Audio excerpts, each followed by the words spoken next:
Clean bill of health, SADC Observer Mission says the Madagascar election was free and fair.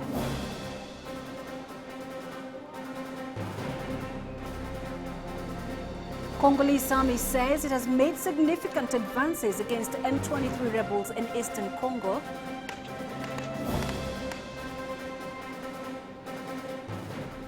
People don't know any longer how to dialogue, how to build persuasive arguments.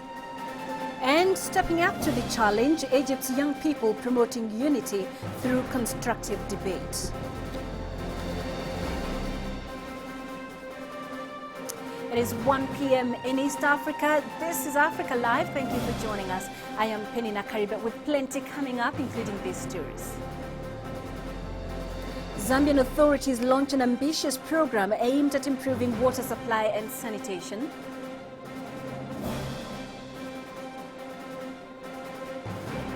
And Kenneth Mungara wins the men's Nairobi Marathon as Winfrida Kwamboka finishes first in the women's 42 kilometers event.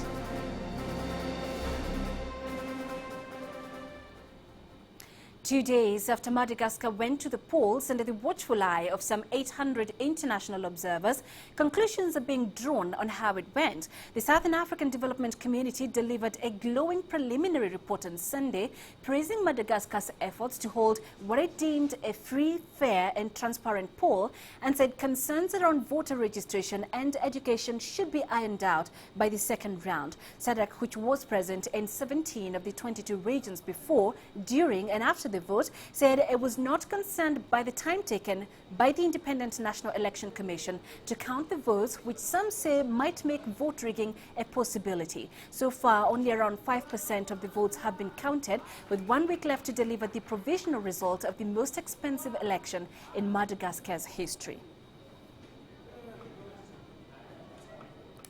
Away from the Madagascar elections, 1 person was killed and several injured, including 2 young children, in an attack on a bus by a rebel group in Mozambique. Renamo fighters ended a peace deal this week, raising fears of a return to civil war after 21 years of peace. Guy Henderson is in the central port city of Beira and filed this update. Beira is one of the most important cities in the whole of Mozambique because it's a transit point for the country's huge wealth of natural resources. It is safe for now, but it's becoming a key political battleground, and that's why you've got a welcoming committee here on Sunday morning for the President, who's making a tour of this whole region to try and shore up support ahead of elections next month, and also reassure people that it is still safe to do business in Mozambique. Now, in a similar vein, on Saturday night we saw a big rally here in Beira, organised by a relatively new party called the MDM. They're putting themselves up as an alternative to both of these main other conflicting parties. Renamo isn't due to take part in that electoral process in November. It says it's going to boycott it, but it's going to elevate attacks in and around. Our CCTV's Guy Henderson there from the port city of Beira. We'll just try and get you some clearer details from that report later on. Now, the Congolese army says it has made significant advances against eastern rebel forces in a second day of fierce fighting on Saturday. It has called on neighboring Rwanda to help disarm the insurgents. The army clashed with M23 rebels on Friday for the first time in 2 months after peace talks in Uganda broke down. Rwanda accused the army of firing a shell into its territory, sparking fears its military might intervene. M23 said in a statement on Saturday that the army had launched a generalized attack on several fronts, but that the fighting was turning in its favor. Army spokesman Colonel Olivier Hamuli refuted these claims and said that M23 had been forced out of Kibumba, a town 20 kilometers north of Goma, which is the largest city in the Eastern Democratic Republic of Congo.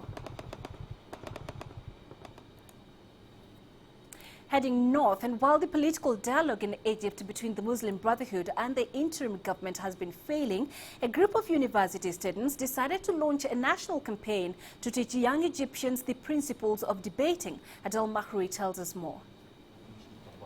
The political debate in Egypt is tearing the country apart. People are categorizing each other, either pro-Morsi or pro-army. Egypt has never been that divided before. When I protested against Morsi in June, I found my friends who were supporting him keeping away. They don't want to talk to me anymore. Our discussions became accusations, not one opinion against another. Anyone who knows Egypt, anyone who's been here for any length of time knows that one of the things that happens after decades of dictatorship is people don't know any longer how to dialogue, how to build persuasive arguments, and how to have a society in which other opinions are respected, listened to, and acceptable. This is how our fathers brought us up like. Today, it is us who should change that. For these reasons, a group of university students created the Debate Egypt Youth Initiative. It was sponsored by the American University in Cairo to hold the first national debate competition in Egypt. 45 students from 15 universities participated. Students learned the principles of debating, but they did not tackle political topics. If we enter the discussion about what happened this summer, was it a coup or not a coup? This is going to be divisive and it's not going to be constructive. At the end of the day, at least we believe that it will not necessarily advance the development of the country on a large scale. And to the students, the experience was overwhelming. But here we can debate, and whether we agree or not, we still remain friends. The Debate Egypt Youth Initiative is looking to create debate clubs in all universities. They dream to change how the entire population thinks. We will expand the debate clubs and make its membership more inclusive. This university is the biggest in Upper Egypt, so we have the chance to spread what we've learned here to the entire south. And for Debate Egypt, we're planning to introduce the program to school students. The first debate competition comes to a polarized Egypt at a time it truly needs its citizens to listen to each other, a step that can lead to a peaceful political transition. Adel Mahroui, CCTV, Cairo. You're watching Africa Live. Let's take our first break. These are coming up.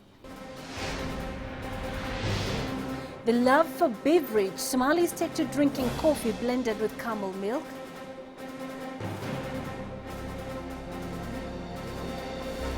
And Zambian authorities launch an ambitious program aimed at improving water supply and sanitation.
The Deputy UN Secretary General Jan Eliasson visited the Somali capital Mogadishu on Saturday, and what was to show UN solidarity with Somalia.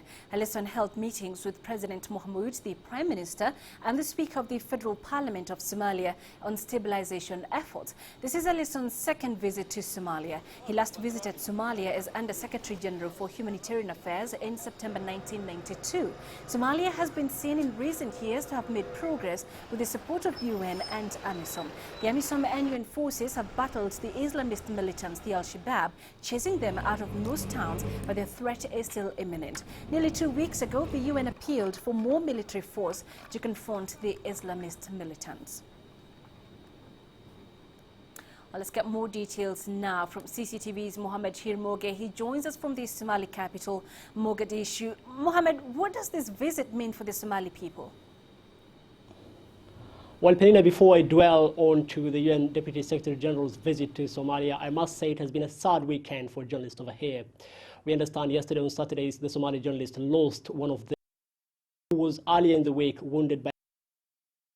Mohammed Mahmoud Timadi of Universal TV, a London-based Somali television, succumbed to injuries while in hospital yesterday. On the same day yesterday, that is on Saturday, the government ordered an independent warfare and arrested all the employees of the station, saying, accusing them of what they call illegal occupation of government premises. Now, Radio Shabelle, the government says, has reneged on eviction notice, and that the owner of the house that the premise rather that the Radio Shabelle had occupied belonged to the Transport Ministry, and the ministry hopes to revive the national carrier Somali Airlines. Now, back to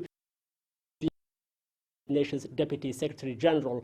It means a lot for the Somali public. That's according to most analysts. They're saying this time round, Eliasson together with Ban Ki-moon are there to support and push for the revitalization and the capacitation of the Somali National Army. Yesterday, Eliasson hinted on the possibility that the United Nations might support the Somali National Army so that they can provide security on the in the long run, allowing the departure of the 17,000 troops together with Ethiopian allies already serving time here.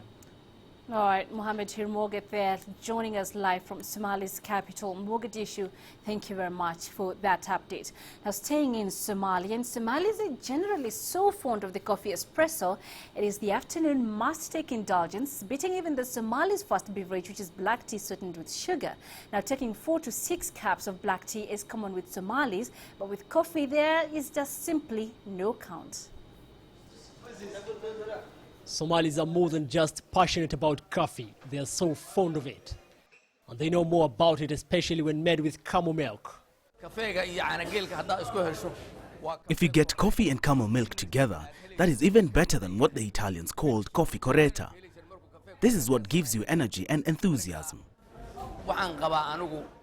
And to whet their desire for more coffee, mobile coffee business in Mogadishu is now the new thing in town. It has changed the traditional homemade coffee. Our idea is based on simple living. People should not necessarily leave job and places of work to get a cup of coffee. We realize that more people will be willing to take coffee in their workstations. Coffee latte van has become the specialty of the mobile coffee market here. It's the new mode of coffee delivery, and it's having quite a presence. Our clients are getting more every day. We are constantly receiving calls to deliver coffee to various destinations within the city. The coffee men complete the mobile unit designed to cater for roadside consumption needs in sporting events and public gatherings. We really enjoy this. Getting coffee while we are still in our places of work. It is nice. So much is a love for coffee with the Somalis that restaurants largely serve espressos, cappuccinos and lattes as compared to other beverages. Mohammed Hirmoge, CCTV, Mogadishu. To Zambia now, where authorities are battling to secure clean water supplies. Several projects are underway to upgrade infrastructure. Even so, around 100 children there die every week from sickness blamed on dirty water. CCTV's Julie Shire has more. A favorite pastime for children around the world. But in Misisi, a community outside Lusaka, this can be a deadly game. The water is fouled with all manner of toxins and bacteria. It's symptomatic of one of the biggest challenges facing the country. Zambia has one of the fastest growing economies, yet from where I'm standing, that affirmation appears to be wrong. Over half the population lives in poverty, and millions lack safe water and a basic toilet. Just outside Lusaka, in Misisi, in this township, we see how evident that reality really is. We don't have enough water in Mrs. compound. We have only this tap, which we are using. The government knows, but they are not concerned, especially the council. They know, but they are not concerned about this system or this environment where we live in. This is a death trap. The government's seeking to increase funding for water upgrades. Officials also are liaising with communities and agencies in the field. But demand for clean water continues to outstrip supply.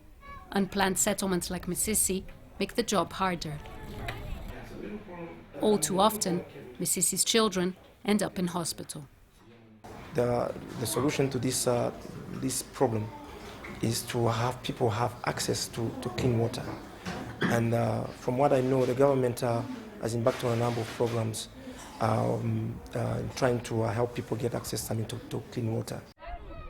For now, the people of Misisi must find their own water supply, and the children must take a risk every time they take a dip. Julie Shire, CCTV, Lusaka, Zambia. A story of self-help now from one of Kenya's poorest communities. Many people in the country burn wood or kerosene for fuel. Now a group of women have found a far cheaper way to cook and a way to support their families. CCTV's Kofam Renje has this story. One of the biggest slums in Africa, but the people in Kibera are known for their resilience and resourcefulness. And these women are leading from the front. They transform what normally would be waste into good money. The recipe is simple: charcoal dust mixed with soil and water, molded and left in the sun to dry. When we started, we did not have any plans to sell them. They were just for domestic use. But then people started asking whether we can sell to them, and we thought, why not?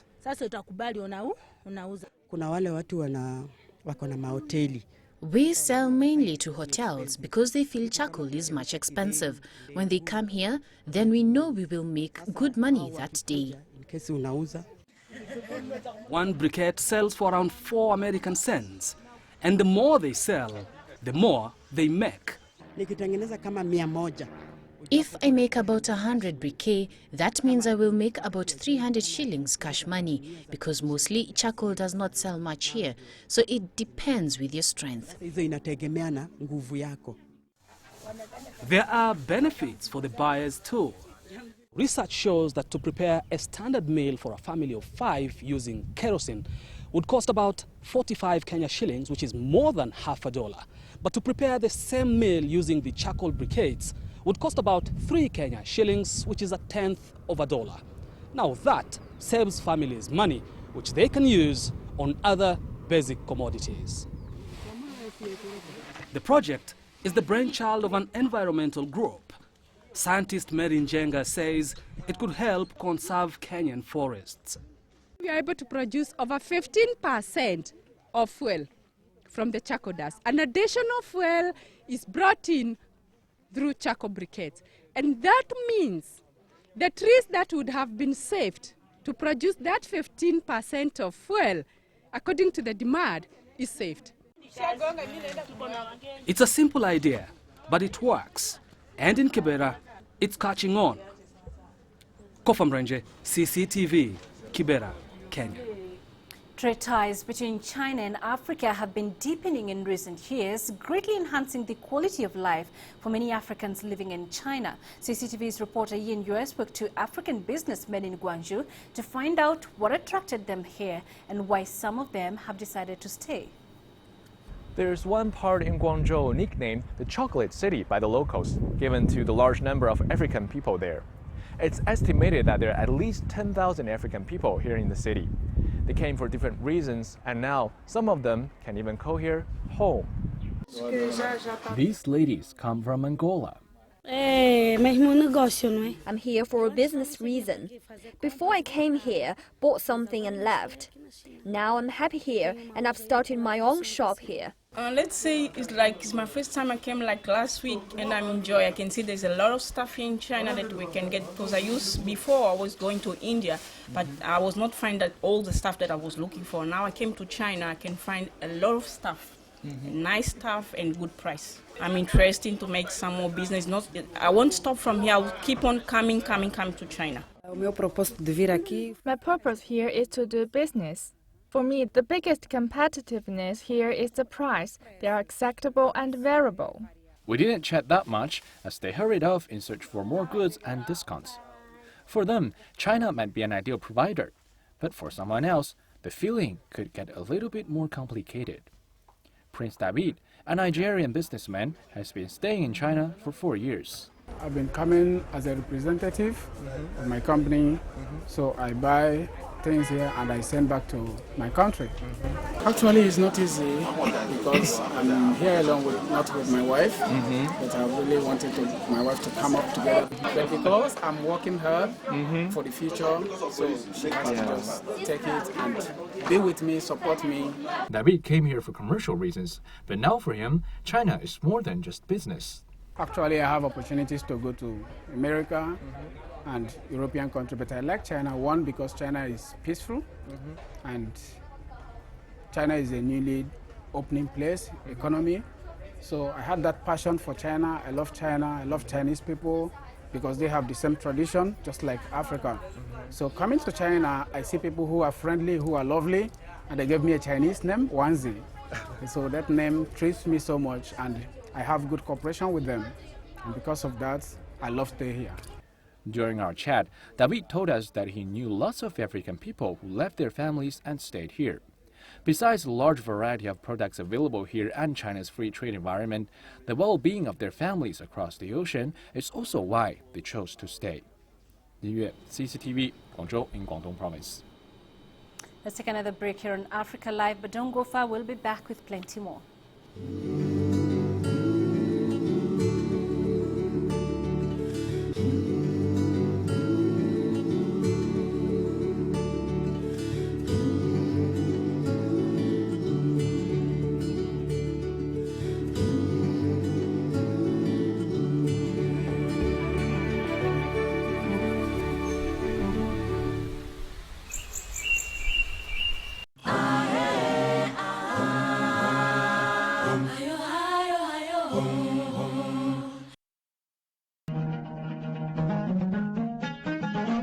They tried to kill us. They said, before killing the soldier who have the gun, we have to kill the journalist who works in Radio Mogadishu.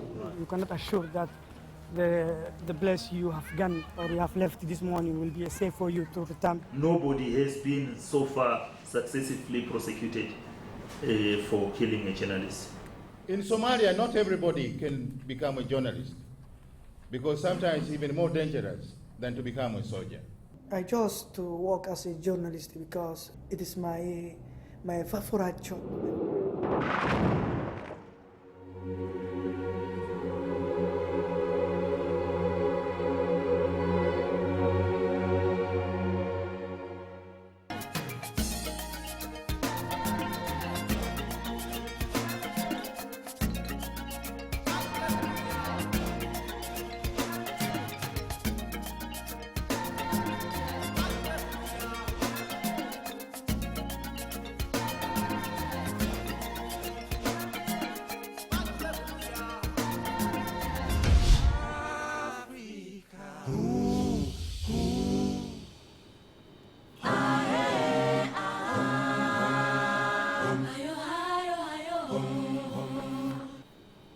To what is slowly becoming big business now, and private security companies are the preferred escort and guard personnel for foreigners working in the Somali capital, Mogadishu. Though most of the private security agencies might not be registered by the government, kidnap threats posed by Al-Shabaab and other armed militia have made the services of private security firms necessary in the capital. Just about 2 years ago, the government in Mogadishu controlled only a few square blocks. But things have significantly changed now.